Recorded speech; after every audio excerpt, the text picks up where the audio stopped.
Roots run deep, petals flow, fair and florist part. Hear the stories as they grow. Thank you for joining me. I hope you enjoy the show. Hello, I'm Sarah, florist, storyteller, small business owner, caffeine enthusiast, and a lifelong servant to a pineapple green-cheek conure who demands more attention than a toddler with a drum kit. I will be your host for today. Make yourself comfy, grab a cup of something, hot chocolate, tea, coffee, maybe even something stronger, possibly a cake or a biscuit too, and join me as I'll navigate my way through this podcasting lark and the wonderful world of floristry. It took me ages to figure out how I was going to start this, what story I was going to tell you first. In fact, this is my third attempt, my third recording. I realised the other two stories weren't really that interesting. I mean, I'm not saying this story is going to be interesting, but I figured, why not just start with my day? People will often ask me, so what do you do all day? It's a really good question. And every time, without fail, I'll smile sweetly and reply, obviously, as little as possible. But today, my friends, I'm going to tell you my truth. Because whilst doing as little as possible would absolutely be my preferred daily strategy, the reality is a far cry from it. My days are filled with flowers, with people, creativity, chaos, organisation, sometimes, crisis management, emotional support. There's the occasional detective work, and far more caffeine than any GP would approve of. So settle in, and let me take you through my day, from the bleary-eyed early hours to the last-minute emergency bouquets, and all the magic, madness, and mini-dramas in between. My day begins with my alarm shaking me violently awake at 6 a.m. Now, I know that's normal for a lot of people, but I'm not a morning person. I'm a proper night owl. And to me, any alarm going off before 8 a.m, wow, that's just insulting. I have to force myself to go to bed by 11 to make sure that obviously I'm awake-ish when I get up in the morning and get to the shop. It's really hard for me to go to bed that early. I like the quiet and the stillness of being outside after 10 o'clock when everyone else has settled down for the night. So I have to drag myself indoors because I'll sit out there in the middle of winter and force myself to bed because otherwise I'm super grumpy Sarah come the morning. The first thing I do when I open my eyes, before I've even acknowledged my own existence, is check how many orders have come in overnight for the shop. You'd be amazed how many people are ordering flowers at 2 a.m. I guess they're my kind of people. But are they shift workers? Insomniacs? People in trouble trying to apologise before their partner wakes up? I'm never going to know. I leave the WhatsApp and social media messages until later in the day, when the brain cell is functioning a little better. The online orders, though, they're important to check, because some of them need to go out on Chris's first delivery run. In case you're wondering who Chris is and you've not had the pleasure of meeting him, when he's been stood on your doorstep singing you happy birthday, he's our driver. And he's lovely. Sometimes. But he likes to tell me he's flexible, but he's not psychic. And he'll plan his routes the evening before, so any late night surprises I need to squeeze in with military precision. Hence why I check all the orders before I even start my day. A few months ago, I got an order come in at 5:07 a.m. The message said, please deliver first thing. I'm proposing today and need the flowers before she wakes up. Sweet, right? Except they live 20 minutes away, and before she wakes up was one of the vaguest time frames ever written. Is she like me, a 6 a.m. riser? Or is she an 11 a.m. snoozer? A nocturnal bat? Somehow, thank goodness, it worked. We got there before she woke. She said yes. The flowers survived, and Chris got a pasty from the newly engaged man as a thank you. All was well. Just for future reference, though, Please don't do that to us. Wherever possible, order the day before. It makes life a lot easier and a lot less stressful. I arrive in the shop at 7 a.m. and usually my fresh flower delivery for that day is already here waiting for me, which is great. I move them to one side, put the kettle on, most important part of the day. Then I get to work on that day's orders. I can be doing anything from a large coffin spray to a small, simple, Tide posy. And I have to ensure that every single one is ready for when Chris arrives at 9 o'clock. Once the orders are done, I'll sit down and I'll reply to any customers who have sent me an email. Again, social media waits till a bit later on in the day. And then I'll set to conditioning the flowers so that when I open the shop, it all looks nice in here. And in order to do that, I have to take every single vase, put a drop of bleach in, give it a clean, give it a scrub, fresh water. That then goes back into the shop. And then each individual flower has to be conditioned itself. This means taking off all the leaves. Thorns. My goodness, some roses are covered in thorns before they can go in the shop for sale. Once this is done, I then reboil the kettle and make myself that cup of tea that I'm absolutely gasping for. At this point, it's time to open the shop and welcome my customers. By 10 a.m, most of the morning rush is done, and so I can sit down and do what most small business owners do. I can do the banking. I can check payments, pay bills, check that my spreadsheet ties up with the bank's, because obviously that's quite important if I want more bills to pay. Then comes one of my favourite rituals. I attach a photo of every single finished order to that day's diary. So I take the photos as I'm going. As soon as I've made an order, I will take a photo of it. This serves two really important purposes. One, I never repeat a bouquet exactly if it's for a customer I've dealt with before. And two, I can look back later and think, oh yeah, that was the day I accidentally glued ribbon to my jumper. Logging photos has also proved valuable when I've been accused of not making something as I should have done or in the right colours or including the right flowers. I'm able to prove that I have. And this is something I will discuss in a later episode because those photographs have proved invaluable at times. Anyway, then it's back to my workbench for the lunchtime orders. Hand-tied bouquets, arrangements, sprays. Luckily, each one normally unique. But this is where the real juggling act begins as well. Because whilst I'm in creative flow, the universe likes to spice things up. The phone will ring. Another email will arrive.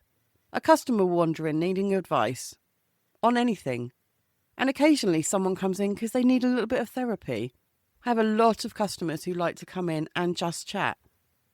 And I find that wonderful that they're trusting me and feel they can talk to me.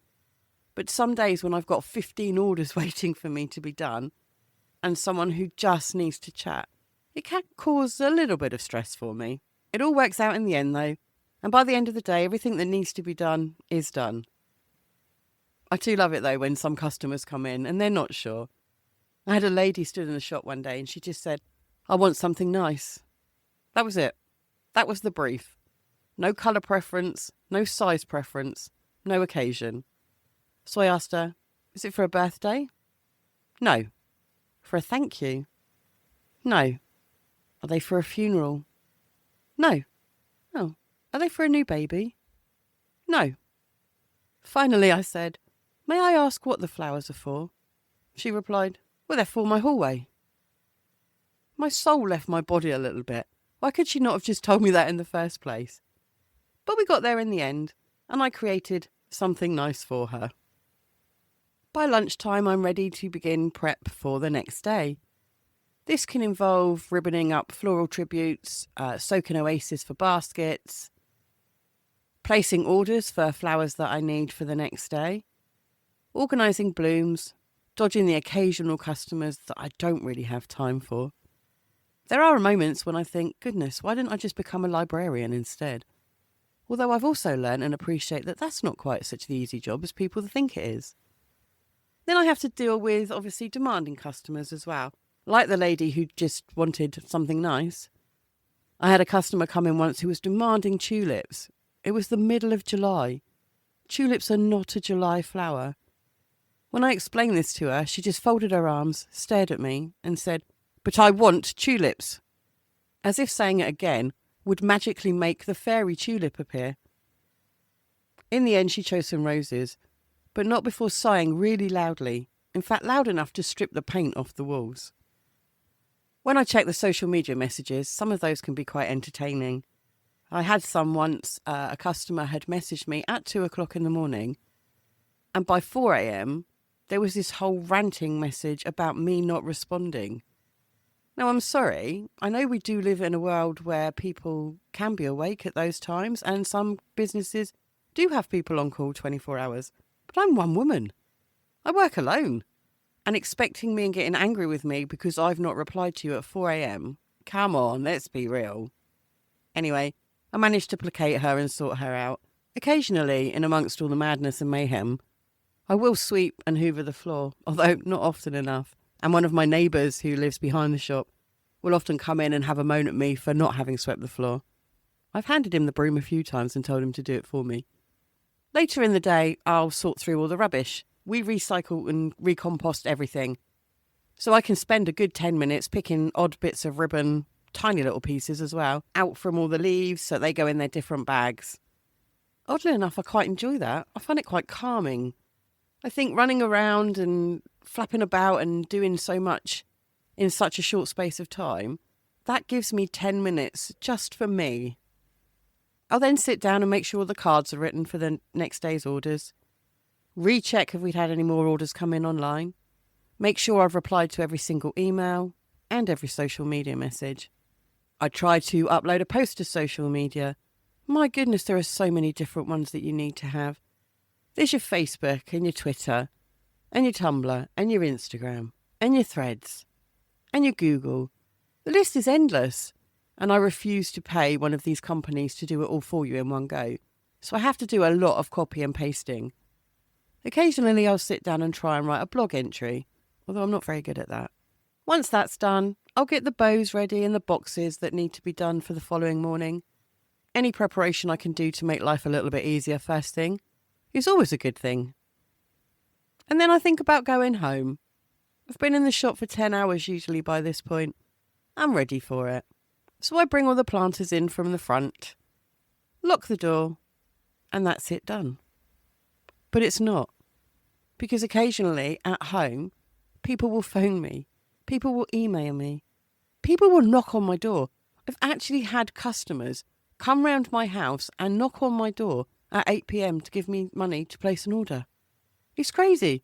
It's like it never ends some days. But I love it. Saturdays are one of my favourite days. Not just because we close at 1 o'clock. That doesn't mean I'm going home at 1 o'clock. That just means I don't let any more customers in at 1. It gives me a chance to have a catch up and get bits sorted that I've not been able to get done in the week. And I go out and I scrub all the other vases again, ready for Monday. There's nothing like ending the week with your head in your hands halfway inside a giant vase, wondering how my life choices led me here. Sundays are calmer. There's a gentle hum. The door's locked. It's just me. And that's the time I prep for Monday's funerals, tidy the shop properly, do a stock check, and breathe. It's the closest thing I get to a day off. But still, flowers and customers wait for no one. Of course, these are the general days I've been talking about. Then there are the days that abandon all logic. Valentine's Day. Oh my God, I hate it. Mother's Day. And those cursed Monday morning weddings. Oh yeah, I've had a wedding at 10 o'clock on a Monday morning. Valentine's Day alone can bring in 300-400 orders. It's not just a day, it's a floral apocalypse. That's a lot of roses that need to be dethorned.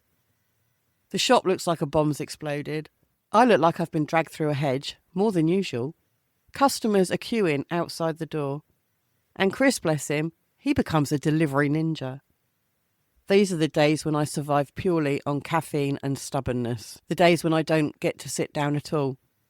I arrive in the shop, usually on a busy period, around 4 or 5 a.m. And I can still be here at 10, 11 p.m. that evening. And I'm on my feet all day. My legs ache, my knees ache, especially as I'm getting older. In fact, when I get up the following morning, I don't think there's parts of me which aren't aching. But I love it. I honestly love what I do. I love the chaos. I love the mess.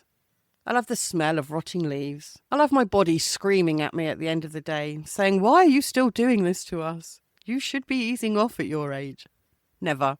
Never. I will be here doing this job, probably until the day I die. I couldn't imagine doing anything else. This isn't just a job, it's a life. Flowers have become my life, and I never thought I would hear myself saying that. And my shop, it's like my little sanctuary. And my customers, they are amazing for the most part. Obviously, there's the odd one or two. But generally, I am so blessed to be able to do this. And I remind myself that at 6 o'clock in the morning when that alarm's going off. I'm like, yeah, but Sarah, you're going to do a job you enjoy. And I'll get in the shop and I see the colours and I smell the flowers. And I think, yeah, this is it. This is great. So there you have it. That's my day. My job can be mentally and physically exhausting. At times it can be completely demanding. It's messy, it's chaotic. It's extremely emotional at times. I wouldn't swap it for anything. Not even for my fantasy job of being a tour guide in a historic house or in a cave somewhere, telling visitors, "Don't touch." Floristry is beauty, it's creativity, it's logistics, it's intuition. There's a lot of emotion. Funerals, birthdays, apologies, celebrations, new babies, new beginnings. It's not just flowers, it's moments, it's memories, it's people. And every day, no matter how tired I am grateful that my customers have allowed me to be a part of their moments. That's special. So before I sign off this episode, this first episode, please be gentle if you're going to leave some negative feedback. Let me tell you that since you're still listening, here are some tips to help your flowers live longer. First one, you do not need flower food. It's an absolute gimmick. As long as your vase is clean and your water is fresh, you're sorted. Change the water every couple of days. That's a really big one. Empty out what's in there, give it a wipe round, pop some fresh water back in. Every time you do this, take a small slither from the bottom of the stem. Because what can happen is flower stems will seal over. And when they do, they're not going to take any more water. You don't have to cut at a slant. You don't have to cut a big chunk off. Literally the tiniest sliver. Keep them away from heat and direct sunlight. If you get sun through your windows, do not put your flowers in that window. It's the worst thing you can do to them. Also, putting them next to a TV or a computer, it's not a good idea because obviously they can chuck out quite a lot of heat. Where possible, avoid drafts as well. Oh my goodness, flowers are temperamental, aren't they? Any blooms that begin to wilt, move them, or any ones that have died off. If you have lilies, as soon as you see the dark brown of that pollen come through, whip it off. Don't let it go dusty. Once it's gone dusty, you're doomed. If you do happen to get it on you though, whatever you do, don't rub at it. Don't scrub at it. Get a piece of sellotape or tape, literally dab that onto the pollen dust that's on you, and then pull it off and keep doing that until you've got rid of it all. It will save you a lot of hassle and a big cleaning bill. But the most thing you can really do, and the best thing you can do for them, is treat your flowers like a favourite house guest. Give them a little attention, not too much, and they'll stay a lot longer than you've expected. Thank you so much for joining me as I've navigated my way through this very first podcast. I really hope you'll stick around and join me for the rest of the journey. If you have enjoyed this episode, and I really do hope that you have, please feel free to share, subscribe, and leave a review wherever you get your podcasts. This can make a really huge difference and helps others to find us. I appreciate all feedback, good and bad, but if you are going to leave negative feedback, please keep it constructive and be kind. I'm a florist after all. Wait, there's more. Ba-da-da-da-da-dum. Ba-dum. Ba-da-da-da-da-dum. You can also find us and share with everyone on the usual social media sites: Facebook, Threads, Instagram, Blue Sky, Tumblr, Twitter, and any others which may pop up in between. Just look for Fair and Florist Pod. Please feel free to contact me with any questions you may have regarding any of the tales or experiences that I've shared, or just to do with being a general working florist. You can reach me via email.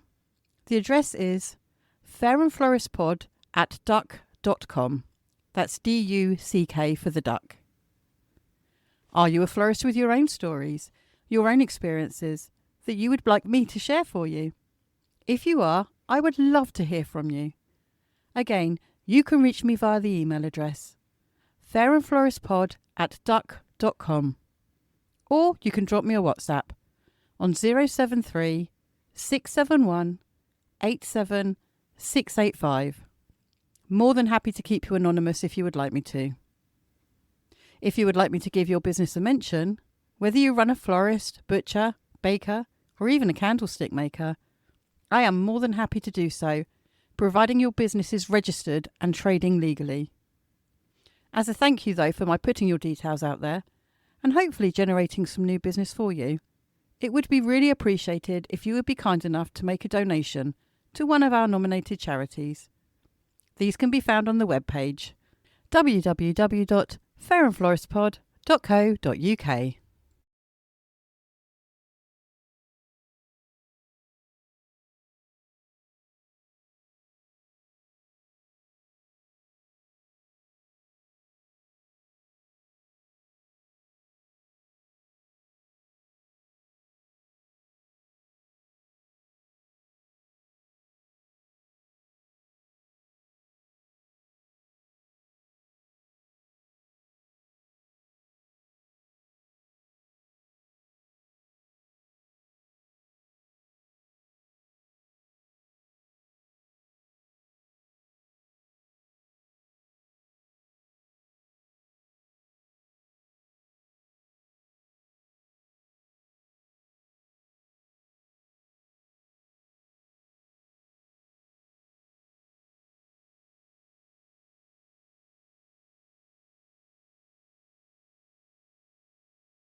That's it for today, where the petals gently sway.